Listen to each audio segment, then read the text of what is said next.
25 મે એક એવો દિવસ છે કે જે રાજકોટની પબ્લિક કોઈ દિવસ નહીં ભૂલી શકે, કારણ કે ટીઆરપી ગેમ ઝોનની અંદર જે ભીષણ આગ લાગી હતી તેના લીધે 27 લોકોએ પોતાના જીવ ગુમાવ્યા હતા।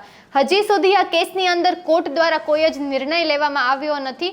પીડિતોને હજી સુધી ન્યાય દેવામાં આવ્યો નથી, એટલે કોંગ્રેસ હવે ઉગ્ર બની છે, દેખાવ કરી રહી છે કે તેમને જોઈએ છે કે પીડિતોને ફટાફટથી ન્યાય મળી જાય। તમામ જ પરિવારજનોના જેટલા પણ સ્વજનો ગુમાવ્યા છે તમામ જ સ્વજનો માટે ન્યાય મળી જાય। ત્યારે હવે કોંગ્રેસના નેતાઓ, સાંસદો અને કાર્યકર્તાઓ રાજકોટમાં રેલી કાઢી રહ્યા છે, ધરણાઓ કરી રહ્યા છે કે જેમાં ટીઆરપી ગેમ ઝોનની અંદર એક ઘાયલ યુવક પણ આ રેલીની અંદર જોડાયો છે। નમસ્કાર, ટકાટક મીડિયાની અંદર હું આપની સાથે હેમાંગી બા।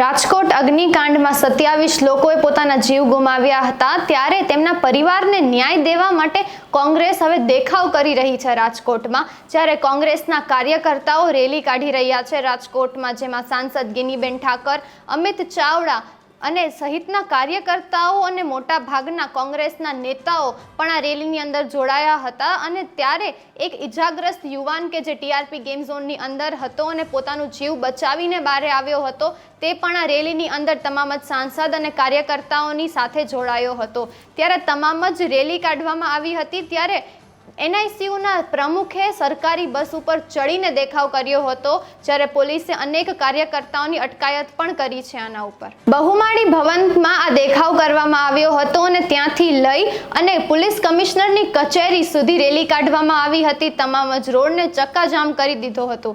ત્યારે કોંગ્રેસ દ્વારા એ ધમકી પણ દેવામાં આવી છે કે 25મી જૂને રાજકોટ બંધ કરી દેશે।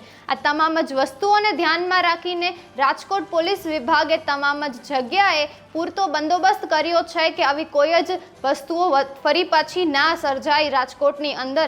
અને સાથે જ તમામ જ લોકોએ અને કોંગ્રેસના કાર્યકર્તાઓએ પોલીસ કમિશનરની સામે રજૂઆત પણ કરી છે। હવે સવાલ તો એ ઊભા થાય છે કે આ નિર્દોષ લોકોએ જે જીવ ગુમાવ્યા છે તે લોકોને કેટલો સમય હજી ન્યાય માટે રાહ જોવી પડશે?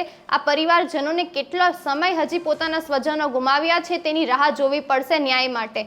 કોંગ્રેસે જે ધમકી આપી છે તે ધમકીની પહેલા, એટલે કે 25મી જૂનની પહેલા કોર્ટ દ્વારા કોઈ નિર્ણય લેવામાં આવશે કે નહીં? આ તમામ જ સવાલોના જવાબ આપણે સૌને સમયની સાથે મળશે। તો જોડાઈ રહો ટકાટક મીડિયા સાથે। નમસ્કાર।